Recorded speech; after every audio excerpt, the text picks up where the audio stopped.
This is my evaluation question 3. So one of the first pieces of feedback I received, or rather obtained, was about the title of the film. So when I originally set out to make the trailer, my first working title was Night Watch, because of that heroic connotation. The guy goes out, saves the city, works at night. But then I felt a creative decision. I felt that I wanted to make it more along the lines of a thriller, conforming more to a thriller than to like a hero or action film. So I decided to drop that, which was again supported by audience feedback, who did feel that it did not connotate a thriller. So I eventually turned up with Bloodline, or Bloodlines, and I was torn between the two. I left it up to the audience to decide on that, and we eventually chose Bloodline.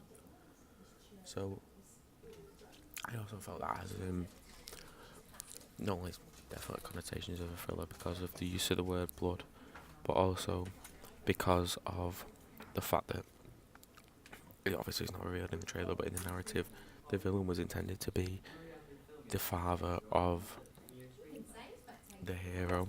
So I felt Bloodline represented like that good family like aspect to the trailer and to the narrative. So I felt that was definitely suited to the narrative. Another decision I decided to do a poll on was the name of the studio, between LJF Studios and Tyrant Pictures, I think, was the original names. However, I ended up deciding to use both because I felt that because I was going for like this blockbustery, not blockbuster, but a larger Hollywood film, with a bigger budget, along the lines of Gone, I felt that to a production company, a distribution company was, appropriate to use, so I decided to use both titles. There was also the other decision on the proposals, between Proposal 1 and Proposal 2. I felt that Proposal 2, which was again supported by audience feedback, was quite cliche of the genre. It had been done a bit before, and that Proposal 1 was quite unique in a way because it hadn't been done before, so the subject matter is a bit darker. I think that works for thriller because it's to get people to get people scared. So in the end, Proposal 1 did come out on top, and that was one I did want to make a trailer for in the first place. And as I say, I think the second proposal was very cliche, and I wanted to make something unique.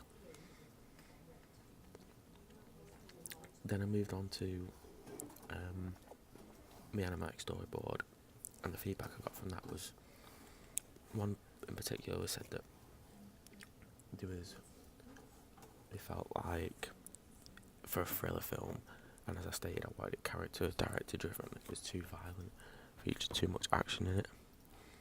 So therefore, I should remove sections of violence to fully get across the fact that it's a thriller trailer of like a character driven narrative. So hence the reason that I did cut certain bits of the violence out. I also, another piece of feedback I received on my Netflix story was that they felt it revealed too much of the narrative, too much was shown, and that I should hide aspects to reveal lesser narrative and obviously keep the audience in the dark, which is essentially what a trailer's for. And I also, linking back to that point of the violence, I looked back at my old interviews, and a couple of the interviewees said that a thriller trailer they wouldn't expect to see a lot of action at all, so that is another reason why I decided to eliminate some of that from my trailer, because I felt that it didn't fully support the thriller genre as backed up by the feedback. Another piece of feedback that I received after I think one of the first edits of my trailer was a piece of feedback, and it stated that they felt there was a lack of a variety of cinematography. It was all very, basic mid shots. It wasn't a wider range of shots, different shot types. So I felt that I needed to incorporate a bigger array of shots. Uh, using different shot types, close-ups, long shots, and high angle, low angle. And I felt I incorporated this in several of the shots that came later on in the trailer. The first piece of feedback I received on my poster was a poll I did for the draft of my posters. I did 2 drafts for my posters, asking my audience which one they preferred, and poster 1 was the one that eventually came out on top. Now, I decided to use aspects of poster 1, like in terms of the hooded figure with the shadow on the face. However, as the narrative grew in my trailer, I realised that the emphasis was on the conflicting personality and the conflicting persona.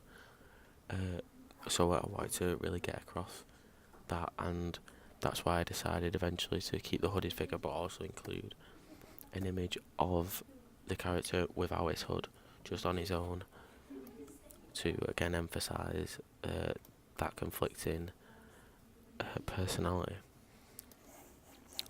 The probably the second piece of feedback I received, I think, on my poster would have been after one of my first drafts of it, when I'd basically at this point just outlined the structure, done my credit block and institutions.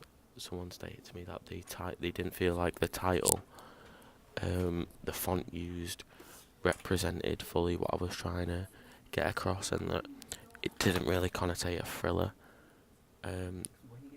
like I probably wanted it to, which I agreed with. I then went on, once my trailer was complete, I did an interview and with Danny, and he mentioned that he felt that there was possibly something missing and that I should probably add some sort of reviews to the poster in order to fill the space and just give it that last little bit of detail. At points I did try this, and I didn't feel it sat right with the image, because of when you added the stars behind the image, when the 2 characters fade into the middle, you couldn't really see how that effect was lost because you could see the outline of the heads. I didn't want to lose that effect of the fading in, because that was an effect I really was emphasising, and the contradiction in the 2 characters. Hence the reason why I didn't end up adding them onto the poster and kept it the way it was. I know what it is. The first piece of feedback I received on my magazine was the poll I did for my drafts, in which the second draft came out as the most popular.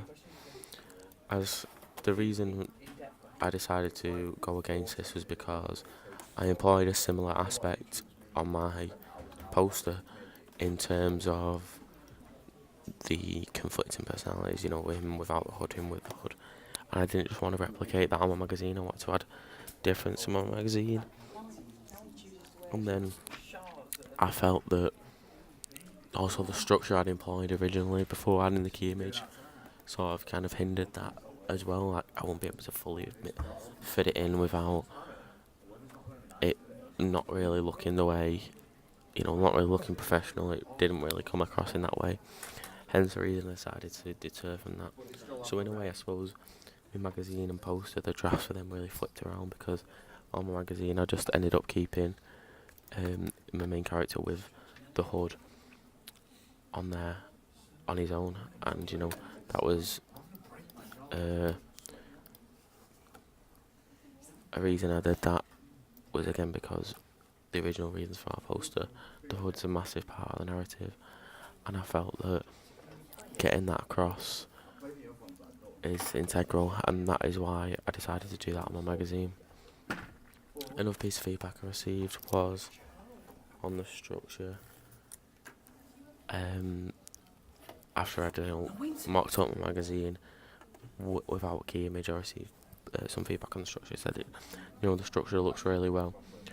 However, they felt that the bottom right hand segment with the side articles, with the plus and all the films, should change the colour of that, because it didn't really fit with the colour scheme, and also when you put the image on, it wouldn't blend right, and I felt that was right. As in my final product, I did change that, because they were right, as when I laid it over the top of the image, the black parts were not visible, and then obviously having the golden the same as a masthead and the little footer at the bottom really creates that, again, sort of identity, and blends and works really well with the rest of the magazine.